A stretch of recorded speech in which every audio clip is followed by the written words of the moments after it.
मन की बेचैनी से मुक्ति, बुद्ध की शिक्षाएं जो जीवन को बदल देगी और हमें सच्ची शांति और संतोष का मार्ग दिखाएगी। नमस्कार दोस्तों, स्वागत है आपका हमारे चैनल पर। आइए कहानी शुरू करते हैं। दोस्तों, कभी कभी यूं ही बेवजह किसी बात को लेकर हमारे मन में फिजूल तरह तरह के सवाल उठने लगते हैं। अगर कभी कोई हमें कुछ बात कह देता है तो वह बात हमारे मन में बार बार घूमती रहती है और उस बात को लेकर हम अक्सर बहुत तनाव में आ जाते हैं। इस वजह से हमारी सेहत पर इसका बहुत बुरा असर पड़ता है। तो इस बेवजह उठ रहे सवालों को कैसे हम शांत कर सकते हैं, बेचैनी को कैसे शांत कर सकते हैं और हम इस तनाव से बाहर कैसे निकल सकते हैं, इस कहानी में मैं आपको गौतम बुद्ध की ऐसी आदतों के बारे में बताने वाला हूं जिन्हें आप अपने जीवन में अपनाकर उस तनाव से बाहर निकल सकते हैं, अच्छे कामों में अपना जीवन व्यतीत कर एक अच्छी जिंदगी जी सकते हैं। यहाँ पर बताई गई यह आदतें आपकी पूरी जिंदगी को बदल सकती हैं। अगर आप इन आदतों को अपने जीवन में अपना लेते हैं तो फिर आप अपने जीवन को एक खुशहाल जिंदगी में बदल देंगे। फिर आपका मन कभी भी बेचैन नहीं होगा, ना ही उदास रहेगा और ना ही बेफिजल के कामों में व्यस्त रहेगा। तो आइए इस कहानी को शुरू करते हैं। एक बार एक बौद्ध भिक्षु किसी पेड़ के नीचे ध्यान कर रहा था। तभी एक राजकुमार उस भिक्षु के पास आया और उनसे कहा, हे महोदय, आप हमेशा कहते रहते हैं कि ध्यान करो, लिए ध्यान करना तो दूर की बात है। मैं कुछ समय के लिए अपनी आंखें बंद करके शांति से भी नहीं बैठ पाता हूं। मेरा मन इतना बेचैन है कि यह हर समय कुछ न कुछ सोचता रहता है। मैं जब भी ध्यान करने बैठता हूं तो मेरे अंदर विचारों का तूफान आने लगता है। लोगों के बारे में सोचकर, अपने जीवन की बीती घटनाओं के बारे में और अपने भविष्य के बारे में ऐसे ही ना जाने कितने सारे अजीबोगरीब विचार लगातार मेरे मन में आते रहते हैं।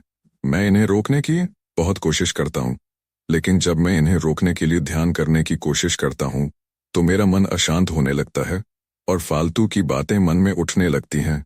तो मैं ध्यान को तोड़कर बैठ जाता हूं। इतनी बातें कहने के बाद वह उस बौद्ध भिक्षु की ओर देखता है और कहता है, महोदय, कृपा करके आप मेरी समस्या का कोई समाधान बताएं। यह सुनकर भिक्षु ने कहा, मैं क्या समाधान बता सकता हूं? सोचो, तुम्हारा ही मन है, लेकिन यह तुम्हें कुछ देर तक आंखें बंद करके बैठने भी नहीं देता है। तुमने अपने इस मन को कितना आजाद कर रखा है।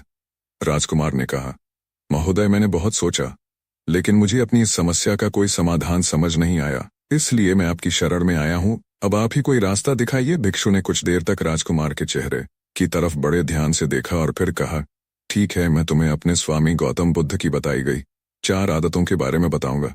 अगर तुम यह 4 आदतें छोड़ दोगे तो फिर तुम्हारा मन लगने लगेगा और तुम्हें कभी भी बेचैनी नहीं होगी। राजकुमार पूरे ध्यान से उस बौद्ध भी की बातें सुनने लगा। भिक्षु ने कहा, पहली आदत यह है कि दूसरों के मन को पढ़ना छोड़। तो तुम और तुम्हारे जैसे ज्यादातर लोग यही गलती करते हैं कि वह दूसरों के मन की बातों को पढ़ने का प्रयास करते हैं, जैसे कि अच्छा, सामने वाला मेरे बारे में ऐसा सोच रहा है। यही एक आदत तुम्हें सबसे ज्यादा बेचैन और परेशान करती है। ज्यादातर समय लोग दूसरों के मन की बातों को गलत और नकारात्मक तरीके से ही पढ़ते हैं। जैसे कि लोग अक्सर सोचते हैं कि दूसरे लोग उनकी तरक्की से जलते हैं, उसे नीचा दिखाना चाहते हैं, उसे पसंद नहीं करते, उसकी मदद नहीं करना चाहते और ऐसी ही ना जाने कितनी सारी नकारात्मक बातें यह लोग दूसरों के प्रति अपने अंदर बैठा लेते हैं। फिर उनके बारे में ही सोचते रहते हैं, उनसे बदला लेने के तरीके सोचते रहते हैं, उन्हें नीचा दिखाने के मौके ढूंढते रहते हैं। दूसरों के प्रति यही नकारात्मक सोच इन्हें दुखी करती है और फिर यह लोग बेचैनी महसूस करते हैं। इसलिए दूसरे लोग क्या सोच रहे हैं इसका अनुमान लगाना बंद करो। दूसरे लोगों के मन के विचारों को पढ़ने की कोशिश करना बंद करो। अगर पढ़ना ही है तो खुद के विचारों को पढ़ना शुरू करो। देखो कि तुम्हारे अंदर क्या चल रहा है। कहीं तुम नकारात्मक सोच, शिकायत या बुराई करने जैसी आदतों के शिकार तो नहीं हो रहे हो। फिर बौद्ध भिक्षु ने कहा, दूसरी आदत यह है कि सफलता के डर से खुद को रोकना बंद करो। लोग क्या कहेंगे यह मत सोचो। अगर असफल हो गए तो लोग हंसें, लेकिन जो हंस रहा है उसे हंसने दो। लोगों का असफलता पर हंसना तो उनका धर्म है, क्योंकि अगर तुम सफल हो जाते तो यही वे लोग हैं जो तुम्हारी तारीफ करते, तुम्हें सम्मान देते और तुम पर गर्व करते। अगर तुम अपनी सफलता पर दूसरों से तारीफ की उम्मीद करते हो तो असफलता पर उनके हंसने से दुखी नहीं होना चाहिए।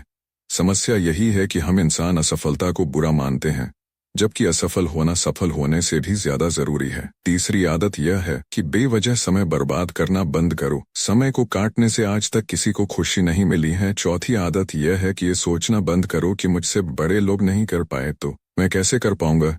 यह तुलना बेकार है, सबकी परिस्थितियां अलग होती हैं।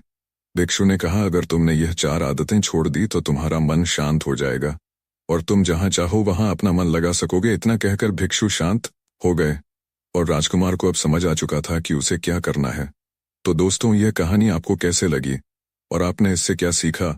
अपने सुझाव हमें कमेंट बॉक्स में ज़रूर दीजिए और हमारे चैनल को सब्सक्राइब कर लीजिए।